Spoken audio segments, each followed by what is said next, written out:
আসসালামু আলাইকুম। কাঞ্চপাতে পর্দা পরিচ্ছেদ 28 হচ্ছে বিভক্তি এবং টাইপ 1 হচ্ছে বিভক্তি। ঠিক আছে, এখানে আমরা একটা টাইপের সবগুলো বিভক্তির গুরুত্বপূর্ণ প্রশ্ন দেখে নিব। দেখো প্রত্যেকটি বোর্ড প্রশ্ন আছে। লোকে কি না বলে বাক্যে লোক শব্দের সঙ্গে কোন বিভক্তি আছে দেখেই বোঝা যাচ্ছে একার। সাধারণত ক্রিয়ার কাল স্থান ও ভাব বোঝাতে কোন বিভক্তি যুক্ত হয়? কে রে, র এর, এ তে নাকি এ এর? উত্তর হচ্ছে এ এবং তে। শব্দের শেষে ইকার বা রস্যুকার থাকলে এই বিভক্তির রূপভেদ হয় অন্তস্তীয় এ কে নাকি তে? উত্তর হচ্ছে তে। ঠিক আছে, এবার প্রত্যেকটা আমাদের বইয়ে দেওয়া আছে। আকারান্ত শব্দের শেষে এই বিভক্তির রূপভেদ কি? রস্যই, রে, র নাকি অন্তস্তীয়? উত্তর হচ্ছে অন্তস্তীয়। এগুলো আমাদের বেসিকেই বিশ্লেষণ করে দেওয়া হয়েছে কখন কোনটার ক্ষেত্রে কি বিভক্তির রূপভেদ হয়। তোমরা বেসিক ক্লাসটা করে আসলে আরো সহজ হয়ে যাবে। শব্দের শেষে দ্বিস্বর থাকলে এ বিভক্তির রূপভেদ হয় এ, তে, অন্তস্তীয়, রে। উত্তর হচ্ছে অন্তস্তীয় এ। এগুলো মুখস্থ রাখার বিষয়, বেসিকে সেটা নিয়ে আমি আলোচনা করে দিয়েছি।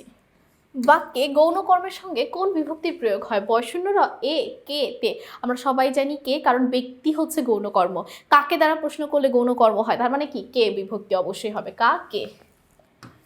বাক্যের মধ্যে পরবর্তী শব্দের সঙ্গে সম্বন্ধ বোঝাতে কোন বিভক্তি হয়? এটার উত্তর হবে বয়শূন্য র। যেসব শব্দের শেষে কার চিহ্ন নেই সেসব শব্দের সঙ্গে বিভক্তি যুক্ত হয় স্বরে এ, কে নাকি এর? উত্তর হচ্ছে এ।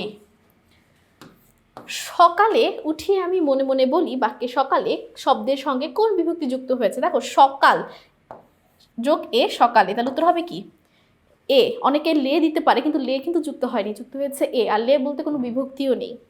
উৎকর্ষ চাল দিনাজপুরে পাওয়া যায়, এই বাক্যে দিনাজপুর শব্দের সঙ্গে কোন বিভক্তি যুক্ত হয়েছে? পুরে, রে, এ, উড়ে। উত্তর হবে কি বলতো? উত্তর হচ্ছে এ। যেসব শব্দের শেষে কার চিহ্ন নেই সেসব শব্দের সঙ্গে এ বিভক্তি যুক্ত হয়, এরকম উদাহরণ কোনটি? ছইয়ে, ভাইয়ে, বউয়ে, তিলে। উত্তর হচ্ছে তিলে। তিল শব্দের সাথে কোনো কি ছিল না, কার চিহ্ন ছিল না। শব্দের শেষে রস্বইকার বা রস্যকার থাকলে কোন বিভক্তি হয়? দেখ কতবার বলে এসেছে, কতটা গুরুত্বপূর্ণ একটা প্রশ্ন। তে বিভক্তি হয়।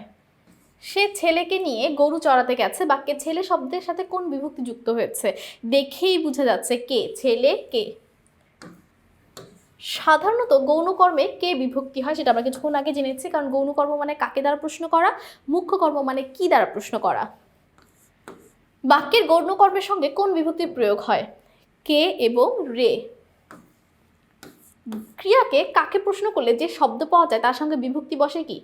অবশ্যই সেটা গৌণকর্ম। অর্থাৎ এইভাবে প্রশ্ন আসতে পারে, আবার একটু ঘুরিয়ে পেঁচিয়ে এভাবে প্রশ্ন আসতে পারে যে কাকে প্রশ্ন করলে, অর্থাৎ কাকে প্রশ্ন করলে সেটাই তো কি হয়ে যায়, সেটাই হয়ে যায় গৌণকর্ম। অর্থাৎ তারা প্রশ্নে ডিরেক্ট লিখে দিতে পারে গৌণকর্ম, অথবা লিখে দিতে পারে কাকে প্রশ্ন করলে যে শব্দ পাওয়া যায়, এভাবে করে। তাহলে উত্তর কি হবে? কে এবং রে। তো দেখো খুবই সহজ ছিল, বুঝে পড়লে সবই সহজ। আর বিভক্তিগুলো তোমাদের আমি এর চেয়ে বেশি মুখস্থ করাবো কারোকে পরিচ্ছেদ 35-এ, তখন আরও বেশি ক্লিয়ার হয়ে যাবে। সকলকে অসংখ্য ধন্যবাদ। পরবর্তী পর্বে আমন্ত্রণ রইল। আসসালামু আলাইকুম, আল্লাহ হাফিজ।